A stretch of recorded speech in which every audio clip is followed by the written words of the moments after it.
What's up guys, welcome back to my YouTube channel. It's me Panji Purnama. So guys, jadi di video kali ini Panji mau ngebahas tentang suatu tindakan kejahatan gitu yang tidak pernah terungkap sampai sekarang guys.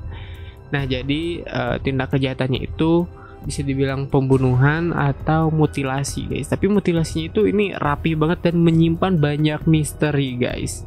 Nah, kejadian ini juga terjadi di Amerika Serikat.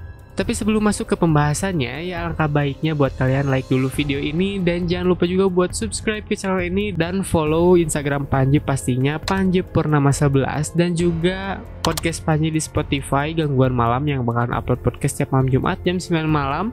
Dan jangan lupa juga buat follow Spotify artis Panji Purnama. Untuk selengkapnya linknya Panji simpen di description box guys. Oke, jadi di video kali ini Panji mau ngebahas tentang Black Dahlia guys. Nah kalian pernah denger nggak nih tentang Black Dahlia itu, entah itu nama atau kata atau apa gitu ya.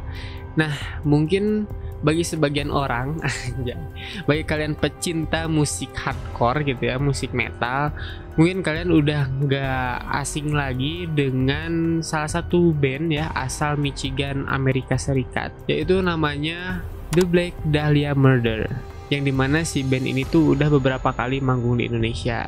Ya mungkin kalian udah sangat familiar gitu ya dengan nama Black Dahlia guys.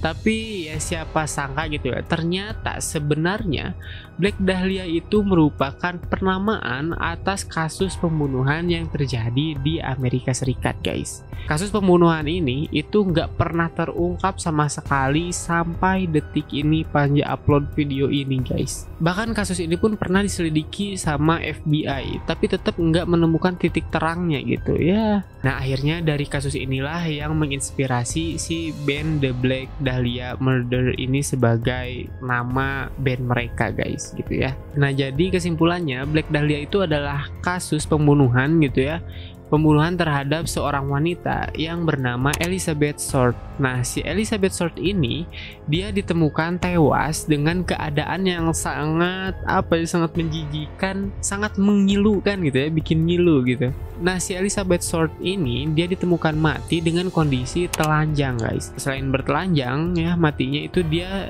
dimutilasi juga gitu. Nah bahkan bagian tubuhnya ini kayak dijadiin mainan sama si pembunuhnya ini guys. Nah mainannya itu jadi kayak kondisi mukanya itu, si pipinya itu dia sobek dari mulut sampai ke telinga guys. Jadi kayak karakter Joker, kalian tahu kan Joker. Nah bibirnya itu kan ableh ke sini ya. Nah kayak gitu sih kondisi si Elizabeth Short ini ketika meninggal gitu. Nah pada saat itu si Elizabeth Short ini dia berusia 22 tahun guys. Nah jadi guys, si Elizabeth Short ini pada saat meninggalnya itu dia berusia 22 tahun guys. Nah selain itu dia juga pada saat itu sedang mencoba berkarir di dunia entertain, di perfilman ya, di Hollywood. Nah nama Black Dahlia ini berawal dari kegemarannya dia yang suka pakai pakaian-pakaian yang warnanya itu hitam gitu. Nah selain itu dia juga sering menempelkan bunga dahlia di telinganya kayak gitu guys gitu, buat mempercantik mungkin ya, atau buat aksesoris, atau mungkin bahkan sebagai personal brandingnya dia gitu. Nah penamaan Black Dahlia ini juga itu merujuk pada film kriminal yang judulnya itu Blue Dahlia yang dirilis setahun sebelum kematiannya si Elizabeth Short ini guys.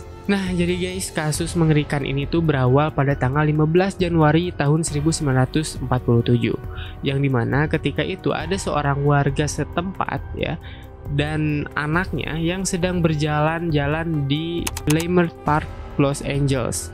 Nah pada saat itu mereka itu melihat sosok wanita yang sempat dikira kayak manekin yang tergeletak aja gitu di sisi jalan. Mungkin manekin yang nggak kepake gitu ya, sampah-sampah manekin gitu tergeletak di pinggir jalan gitu, karena kan kondisinya juga telanjang gitu. Karena pada saat ditemukan itu tubuh Short ini dalam keadaan terpotong menjadi dua bagian guys. Jadi dari pinggang ke atas, nah sama pinggang ke bawahnya itu dia kayak dipisah gitu loh anjir. Jadi kayak manekin kan. Jadi seolah-olah kalau dari jauh itu kayak manekin yang lagi dipisahin gitu antara badan sama kakinya gitu ya. Nah saat dilihat lebih dekat lagi, akhirnya mereka yakin gitu bahwa yang ditemukan itu adalah manusia dengan wajah yang rusak guys. Nah, nggak lama setelah ditemukannya si Elizabeth Short dalam kondisi yang demikian rupa gitu ya, akhirnya polisi, FBI, dan wartawan pun memenuhi lokasi ditemukannya si Elizabeth Short ini guys. Dan pada saat itu juga pihak berwenang langsung melabel kasus ini sebagai pembunuhan paling kejam yang pernah ada pada masa itu guys. Nah terus fakta uniknya lagi, ternyata nggak ada noda darah sama sekali gitu di tubuhnya si Elizabeth Short ini. Hingga pada saat itu ada dugaan bahwa Short telah dimutilasi di tempat lain dan tubuhnya itu dicuci dulu sampai bersih gitu. Ini kalau dipikirkan dengan logika manusia gitu ya, atau ya logika Panji lah gitu ya, jangan logika manusia. Kalau dipikirkan dengan cara berpikir Panji, ini ada orang yang ngemutilasi orang sebegitu niatnya gitu loh anjir. Jadi udah dibunuh, udah dimutilasi itu dicuciin dulu gitu sampai bersih darahnya, kan anjing niat banget ya. Jadi si pembunuhnya itu kayak rajin gitu anjing nyuciin jasad orang gitu yang udah dia mutilasi. Anjing rupa-rupa. Nah terus hasil otopsi juga menunjukkan bahwa ada tindak kekerasan guys, karena hasil otopsi itu menunjukkan bahwa ada bekas ikatan tali gitu ya terdapat pada pergelangan tangan sama kakinya. Jadi mungkin diculik dulu gitu ya dugaannya. Nah nggak cuman itu, luka memar juga ditemukan pada bagian kepalanya si Short ini guys. Dari keterangan-keterangan hasil otopsi itu, hal-hal tersebut itu mengindikasikan bahwa adanya benturan benda tumpul pada kepalanya si Elizabeth Short ini guys. Nah diduga mutilasi juga dilakukan pada saat si Elizabeth Short ini sudah meninggal guys. Dan hal itu dilakukan sekitar 10 jam sebelum mayatnya ditemukan. Jadi dibunuh dulu, terus dimutilasi. Setelah dimutilasi, 10 jam kemudian si mayatnya Elizabeth Short ini baru ditemukan guys. Nah pada saat itu si Short ini kan ditemukan dalam kondisi yang telanjang gitu ya. Meskipun begitu, gak ada jejak sperma di organ intim si Short ini guys. Jadi dia meninggalnya itu ditemukan telanjang, tapi gak ada indikasi bahwa dia itu diperkosa gitu loh. Jadi ini ditelanjangin buat apa gitu kan? Apakah untuk malpraktek pembedahan gitu ya, atau gimana gitu ya? Nah karena tidak ditemukannya jejak sperma pada organ intim si Short ini, akhirnya diambil kesimpulan bahwa si Short ini dia dimutilasi atau dibunuh itu nggak diperkosa gitu, nggak diperkosa dulu gitu. Jadi dalam kasus ini nggak ada nggak ada unsur nafsu birahi gitu ya. Nah terus selain itu, pihak penyidik juga mengatakan bahwa pemotongan tubuh ini itu dilakukan dengan cara yang sangat rapi guys gitu ya. Nah jadi pemotongannya itu sesuai dengan anatomi manusia gitu. Jadi misalnya bentuk pinggang tuh kayak gimana gitu ya, nah dipotong itu sesuai dengan anatomi manusia gitu. Jadi nggak terlalu merusak si tubuh si Short ini gitu ya pada saat pemotongannya. Nah hal ini juga membuat polisi menaruh kecurigaan gitu guys, bahwa pelaku mutilasi Short ini mungkin saja memiliki latar belakang pendidikan medis atau kedokteran gitu. Dan mungkin gitu ya, ini asumsi Panji, si pelakunya ini adalah orang yang besar juga gitu. Karena kenapa kasus ini nggak bisa terungkap, ya mungkin ada sesuatu nih di belakangnya gitu. Atau mungkin karena dia orang yang besar, dia punya power untuk mengontrol semuanya gitu. Jadi bikin kasus ini tuh nggak terungkap sama sekali gitu. Nggak tahu juga gitu ya, ini cuma asumsi Panji doang gitu ya. Oke, kita lanjut lagi aja ke pembahasan. Nah selang beberapa waktu kemudian, akhirnya sebuah surat itu diterima oleh kantor polisi guys. Yang dimana uniknya kertas ini tuh nggak ditulis dengan tangan guys, tapi dengan menggunakan huruf-huruf yang disusun dari potongan koran gitu. Nah jadi kayak apa ya, misal koran itu kan banyak tulisan-tulisan gitu kan. Nah dia potong tuh huruf per hurufnya, terus ditempelin, disusun-susun jadi sebuah kata gitu ya. Yang dimana surat ini tuh belakangan disebut dengan istilah surat kaleng guys. Nah, di dalam amplop itu terdapat banyak banget benda-benda pribadi milik Elizabeth Short, guys. Nah, bahkan pengirim surat ini pun itu juga mengatakan bahwa benda-benda tersebut itu adalah barang-barang milik Short, guys, yang dimana sebelumnya itu berada di dalam tas.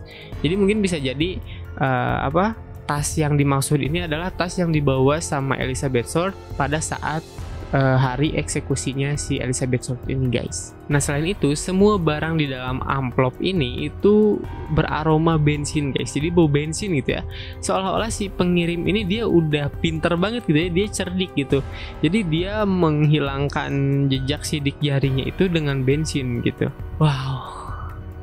Ini kok pinter banget ya.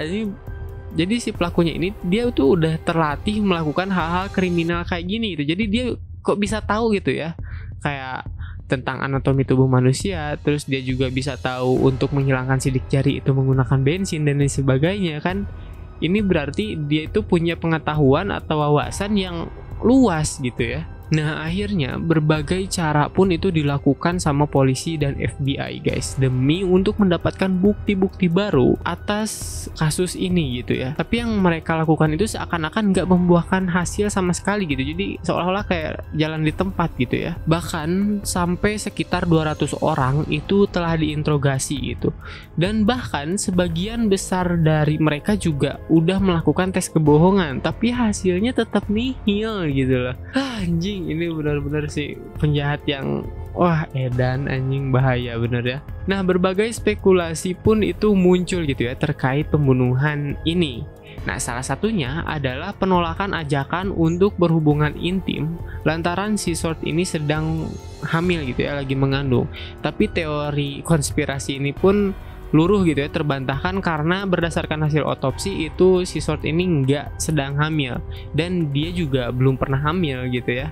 Terus singkat cerita gitu ya, seiring berjalannya waktu di tahun 2017 itu ada seseorang yang menulis buku tentang kasus ini, guys. Dia itu adalah Pugh Mary Itwell, yang dimana dalam bukunya ini yang berjudul Black Dahlia Red Rose menuliskan hal-hal yang mengejutkan banyak orang, guys. Bahkan banyak juga orang yang mempercayai kebenaran dari teori yang dikeluarkan sama si Pugh Mary Itwell ini, guys. Nah, dalam bukunya ini Itwell mengatakan bahwa pelaku pembunuhan si Elizabeth Short ini bernama Leslie Dwayne Dillon. Dia itu seorang bellboy ya. Bagi kalian yang nggak tahu bellboy, jadi bellboy itu adalah salah satu posisi di front office di hotel, yang dimana dia itu bertugas untuk membantu membawa barang bawaan tamu dari lobi sampai ke kamarnya gitu. Dia itu sebenarnya udah pernah ditahan gitu, guys, pernah dipenjara sama polisi gitu, tapi kemudian dibebaskan gitu. Nah, dibebaskannya ini nggak disebutkan gitu ya karena apa. Nah, Itwell juga menulis bahwa Departemen Kepolisian Los Angeles dengan sengaja, sebenarnya mereka tuh sengaja gitu ya membiarkan pembunuh Short lolos gitu, guys, karena Sersan Finis Brown, salah satu dari dua penyidik utama ya di kasus ini tuh adalah seorang polisi yang korup, guys. Ini mana ya, seperti kita ketahui lah ya bahwa polisi korup itu sebenarnya gampang gitu untuk dikendalikan asal ada uang gitu ya. Nah, polisi ini juga diduga memiliki hubungan dengan Mark Hansen, di mana si Mark Hansen ini dia adalah seorang pemilik klub malam dan juga bioskop yang diduga bekerja sama dalam pembunuhan ini ya. Bisa jadi dia itu kayak penyuplai dananya lah gitu ya. Nah, teori ini tuh didapatkan sama Itwell dari yang dimana Buzz Williams ini itu adalah seorang pensiunan polisi Long Beach, guys. Dia mengatakan kepada Itwell bahwa ayahnya si Buzz Williams ini yang bernama Richard F. Williams pernah bergabung dalam tim yang bertugas untuk menyelidiki kasusnya si Black Dahlia ini, guys. Bahkan dia juga menyebutkan bahwa tim kepolisian ini yang menyelidiki ini itu sebagai LAPD's Gangster Squad, guys. Jadi kayak ada gangsternya polisi lah ya, kayak yang baru-baru ini terungkap di negara kita gitu ya. Nah, jadi yang menyelidiki kasusnya si Black Dahlia ini ya si gangster kepolisian ini gitu, guys. Nah, dalam kesaksian Bas mengatakan bahwa ia pernah mendengar ayahnya itu membahas kasus ini dengan temannya guys, yang bernama Con Keller, yang dimana si Con Keller ini juga seorang LAPD gangster guys, jadi ya anggota geng oknum katanya gitu ya dari kepolisian Los Angeles. Nah, si ayahnya Bas ini dia itu mengatakan bahwa dia yakin sebenarnya Dylan ya, si pembunuh yang disebutkan di bukunya Itwell, merencanakan pembunuhan dengan 2 orang guys, yaitu Mark Hansen dan 1 orang misterius bernama Jeff Connors. Nah, dalam laporan kepolisian, Jeff Connors ditulis sebagai sosok imajinasi Dylan guys. Nah, tapi untuk membuktikan itu semua, Itwell mengatakan bahwa hal ini tidak mungkin dapat dilakukan guys, karena katanya akan sangat-sangat sulit memeriksa dokumen, karena kepolisian Los Angeles tidak akan pernah membuka file pembunuhan ini gitu. Nah, meskipun begitu ya, si Itwell ini yakin bahwa Short itu dibunuh di Astor Motel. Itu merupakan tempat di mana Dylan dilaporkan tinggal guys. Bersamaan dengan itu, si Henry dan Cora Hoffman, pemilik hotel ini, itu melaporkan penemuan salah satu kabin mereka berlumuran darah dan kotoran guys, pada tanggal 15 Januari 1947. Nah, saat itu seorang saksi gitu ya mengatakan bahwa dia melihat seorang wanita berambut gelap mirip dengan Short dan seorang pria yang mirip dengan Mark Hansen. Entah itu mirip atau emang iya itu orangnya gitu ya. Nah, kasus ini pun akhirnya tertutup guys, karena Mark Hansen memiliki hubungan dengan para polisi ya. Dia punya backingan polisi yang kuat lah gitu ya, istilahnya ya nggak jauh berbeda sama kondisi kepolisian di negara Zimbabwe gitu. Nah, akhirnya Black Dahlia Malang ini harus dimakamkan di Oakland ya, dan ibunya yang bernama Pubi itu pindah ke daerah di dekat makamnya gitu guys ya, mungkin biar bisa dengan mudah menziarahi gitu ya. Nah, pembunuhan Short ini dicatat sebagai salah satu kasus pembunuhan yang paling brutal guys dalam sejarah Amerika. Bahkan dalam majalah Time menulisnya sebagai kasus tak terpecahkan yang paling terkenal di dunia guys. Gimana menurut kalian? Kalau menurut Panji ya, kasus ini tuh sebenarnya nggak jauh berbeda sama kasus yang baru-baru ini terjadi dan viral gitu ya di negara Konoha gitu ya. Jadi ya kalau di negara Konoha itu kasusnya nggak diselidiki secara secara intens dan diawasi sama orang-orang yang lebih berwenang gitu ya, sama orang-orang yang jauh lebih di atasnya. Ini itu mungkin gitu ya, mungkin akan terjadi seperti kasusnya Black Dahlia ini guys gitu ya. Tapi ya gitulah pokoknya. aduh bingung. Oke, jadi menurut kalian gimana guys tentang kasus ini gitu ya? Silahkan kalian tuliskan di kolom komentar ya, mengenai spekulasi motifnya atau apapun itu. Ayo kita berdiskusi rame-rame gitu ya di kolom komentar. Oke, mungkin cuman segitu aja dulu video dari Panji di malam hari ini. Thank you buat yang udah nonton video ini dari awal sampai akhir. Thanks for watching, thanks for like, thanks for subscribe. Makasih banyak buat semuanya, and bye-bye.